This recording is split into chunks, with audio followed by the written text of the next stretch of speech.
प्रिया लोकांनो, मी तुम्हाला येशू ख्रिस्ताच्या नावाने शुभेच्छा देतो।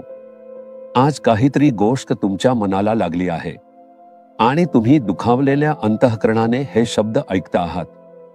कोणीतरी तुमचं मन दुखावलंय, बरोबर ना? म्हणूनच ते अजूनही तुम्हाला त्रास देत आहे। काही लोकांना 10 वर्षांपूर्वी 15 वर्षांपूर्वी कोणीतरी बोललेले शब्द किंवा केलेली कृती अजूनही दुखावत असतील।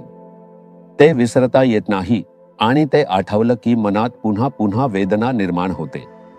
ती एक खोल मनात झालेली जखम आहे। अशीच एखादी जखम तुमच्या आयुष्यातही असू शकते। आता तुम्ही विचार करत असाल, अशा वेळी प्रभू काय करू शकतो? 2 कोरिंथकरांस अध्याय 1 वचन 3। प्रभूला सर्व प्रकारच्या दिलास्याचा देव असं एक नाव दिले गेलं आहे व सर्व सांत्वन करणारा देव तो धन्यवादित असो। तो तुम्हाला दिलासा देऊ शकतो। आता जर शरीरात आजार आला तर शरीराला इजा होते आणि त्यामुळे वेदना निर्माण होते।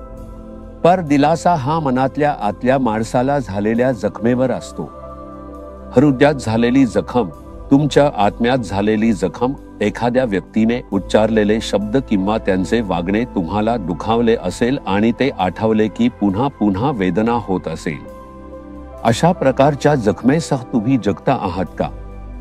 प्रभू म्हणतो, माझ्या मुला, माझ्या मुली, मी तुला दिलासा देऊ शकतो। मी तुझ्यासोबत आहे असा दिलासा देणारा देव आहे। पवित्र शास्त्रात पहा, एक स्त्री, एक विधवा, तिचा मुलगा मरण पावल्यामुळे रडत रडत येत आहे। तिच्या अंतःकरणात खोल जखम होती। माझा नवरा गेला, आता माझा एकुलता एक मुलगाही गेला। मी आता कशी जगणार? मी काय चूक केली? मी कोणता पाप केलं? असे अनेक प्रश्न तिच्या मनात होते। तिच्या हृदयात खोल जखम होती। काही लोकांनी म्हटलं असेल, तिने काहीतरी पाप केलं किंवा काही शाप लागला म्हणूनच तिचा नवरा नाहीसा झाला, तिला वेदना दिल्या, ती रडत राहिली।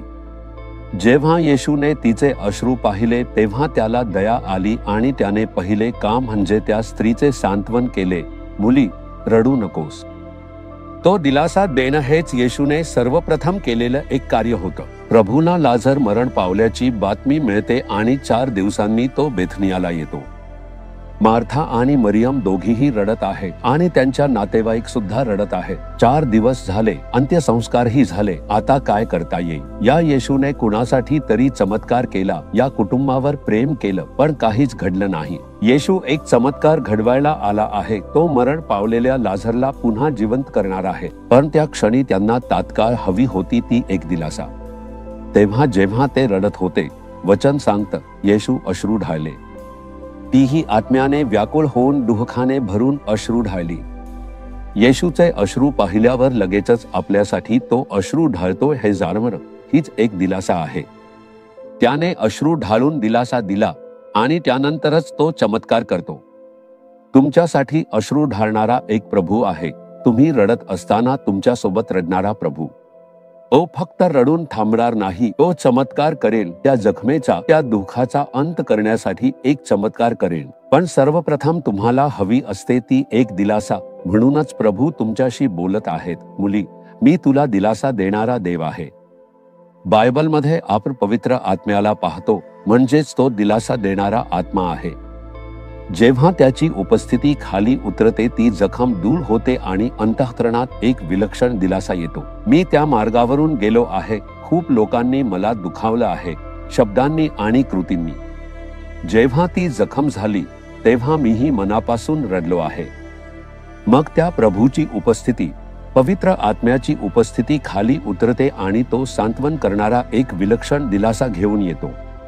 तो म्हणतो, तू रडू नकोस, दुःखी होऊ नकोस, मी तुझ्यासोबत आहे, मी तुझी काळजी घेईन। ही दिलासादायक वाक्यम आपल्या अंतःकरणातील साया जखमा बदलून टाकतात, सगळा दुःख दूर करून टाकेल। आज मी सांगतोय, माझ्या मुली, माझ्या मुला, तू का रडतोस? का अस्वस्थ होतोस? का तुझं हृदय सतत रडतं? मी आहे ना तुझ्यासोबत, तुझा दिलासा मीच आहे। तो अद्भुत प्रभू तुला दिलासा देण्यासाठी आहे। तुझ्या जखमा भराव्यात म्हणून मी स्वतः जखमी झालो। माझी थट्टा केली त्यांनी, शब्दांनी मला मारलं आणि जखमी केलं।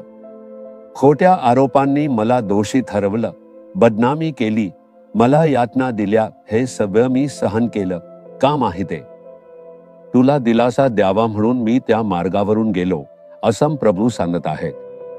आपण ज्या अडचणींना सामोरे जाणार आहोत त्या त्यांनी आधीच अनुभवलेल्या आहेत, म्हणून त्यांना आठवत राहा. तो दिलासा तुमच्या अंतःकरणात पवित्र आत्मा देईल, जो आता तुमच्यात कार्य करतो.